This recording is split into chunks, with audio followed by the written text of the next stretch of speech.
So I've had a few people reach out and ask me why I was riding F4 and how they compared to code. And people seem to be interested in the old man's point of view because what we feel doesn't isn't always or what our priorities uh, aren't always the same as someone in their 30s, and people in their 30s love everything and can make anything work and perform miracles, but we have our limitations. So I thought it might be worth putting out a video telling you about my experience and why I made the switch from code to F4. So I was on code for 2 years. I think it was one of the top performers for sure. Its glide and pump was ahead of its time. That's why I was riding it for 2 years. But eventually I started wanting more pump and glide, more performance. When they released the X, that wasn't the update that I was looking for with where I was in winging. I wanted an SV2. I wanted more pump and glide. I liked the S. I liked the S better than the R's.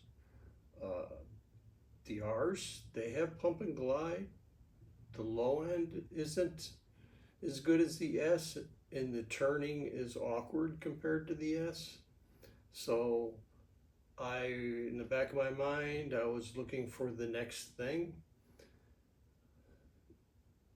F4 sounded like it, so I got some, and now I have almost everything they have. The same way I went with code, I have a lot of it. How it compares, um, it has more pump and glide. It turns better than the R's, so I'm getting what you could say I was looking for with code, an SV2. The Orcas have more glide and they turn like the S's. The low end, I have to hold the board down in the water an extra second to get a little more board speed. The Orcas still come up easier than the R's. Not as idiot proof as an S, where an S I could pump the board aggressively and just leap straight into the air and not even have enough speed to stay on foil sometimes. The Orca, I have to let it just build a little more speed. Not a lot. It's just, it took a few sessions to get dialed into where that takeoff speed was. The changes that you adjust to with the Orca versus the code, I would say, is the increased speed through the jibes. If you're not good with your wing handling, your hand wings, you might body slam the hand wing. Being able to do a Heineken jibe or race jibe or any of those is a big help, because you are going to be going faster through the jibe and you're going to carry more speed coming out of the jibe. That's a wonderful thing, assuming you don't have beginner hand wing skills in a jibe.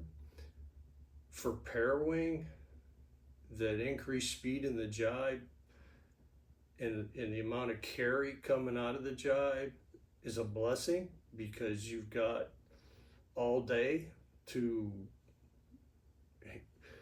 get your pair wing turned around and go in the other direction. It's chilled, it's relaxed.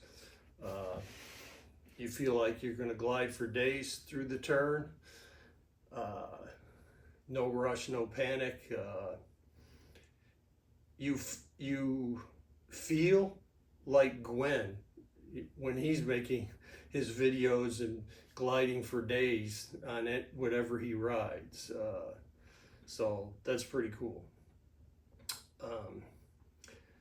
The fuselages and the tails on the F4, I much prefer over the Code. There's no shimming.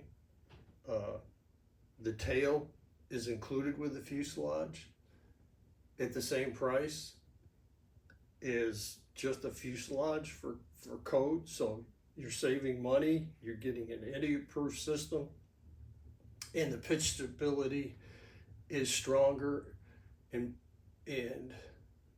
quite amazing, really. So I'm running small fuselages on the F4, and I would say the pitch stability is in that Code medium to long fuselage stability. It's really strong pitch stability.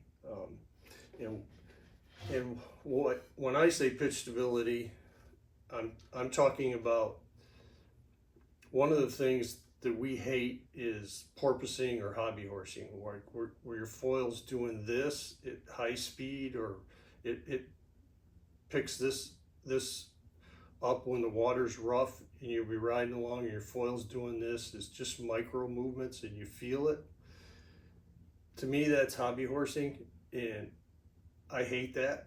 And for years, a lot of foils have done that, and they still do it.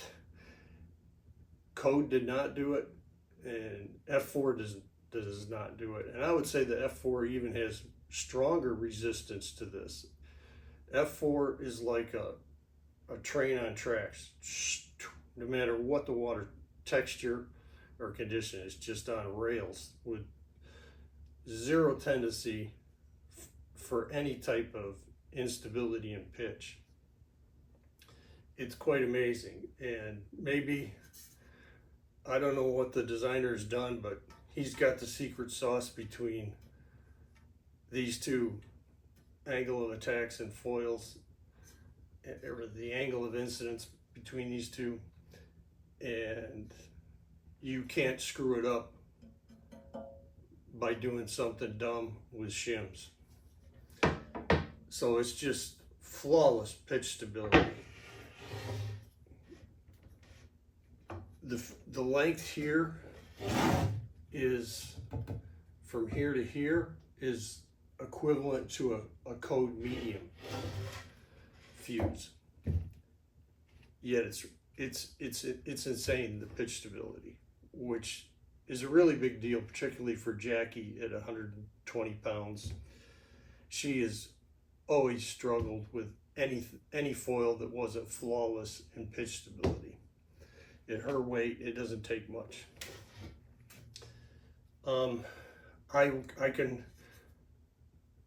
There's some more magic going on with the tail. For example, I've never been able to ride really small tails with any brand. I would wear my back leg out with nervousness or instability in pitch if I was on a small tail. Like a younger guy, he would be on a Code with a 142 tail and a big front wing and say it was the best thing since sliced bread. And me, it was the most mismatched balance of forces that I could ever experience, and it's unrideable at my age. It was like all over the place and nervous back foot like crazy. With F4, the 150 tail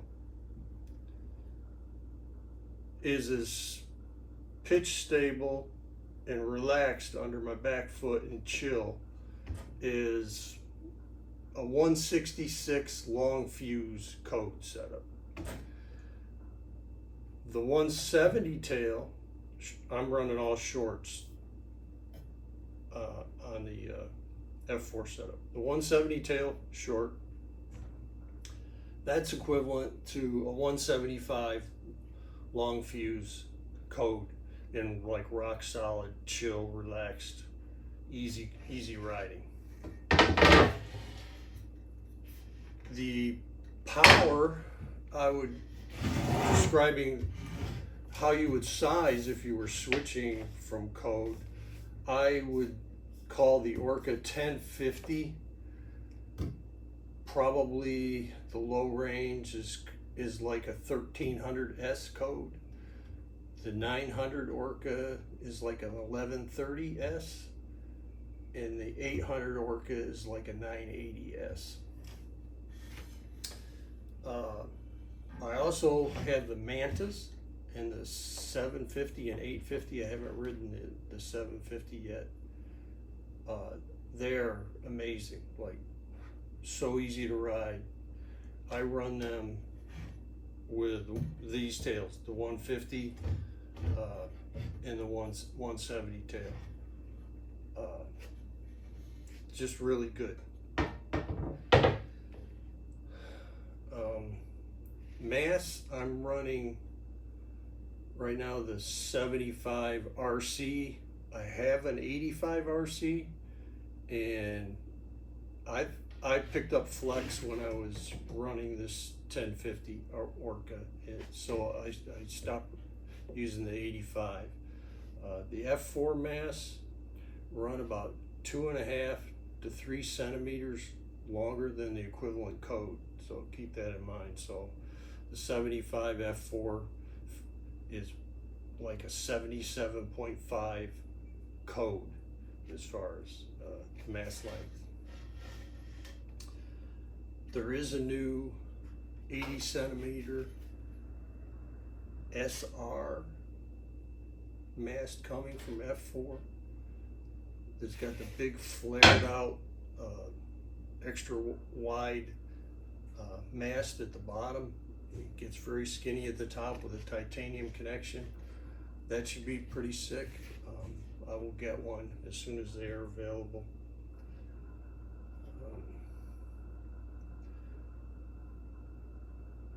Trying to think if there's anything else. Oh, when I first got the F4, I was so out of control.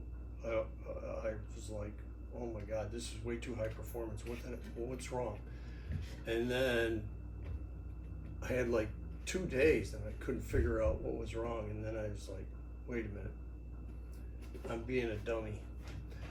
I needed to move the mast back, and it got easier to ride. And then I went, well, let's find out how much farther back I can go before it doesn't feel right. And I ended up riding it with the mast much farther back than code than I originally thought. And then it became just like the stupid easiest foil I've ever ridden. And so if you make the switch, don't be shy. Push the mast back like an inch or so. I haven't even measured to see how far back I am, but it's probably an inch behind where I rode code. And then it's just effortless and wonderful. F4 has done an incredible job. It is worth the upgrade. Unfortunately, Jackie hasn't experienced it yet. She's still recovering from her knee. She tried. She couldn't get to her feet the other day. So I'm excited to see that when she can do it. We have pretty much switched to Parawing. We have the new BRM S3s. Well, I'm finding them easier to get to my feet than winging, so Jackie's going to try the Parawing next because of her knee replacement. And it's possible that now that these Parawings are significantly better, that Parawings could be a big deal to the older generation, just because it's easier to get to your feet. You know, it's pulling you up with tremendous force, and you've got a free hand to push up the deck to help you stand. So that's a huge deal. Anyway, those are my thoughts. If I overlooked anything, just leave some comments and I'll answer.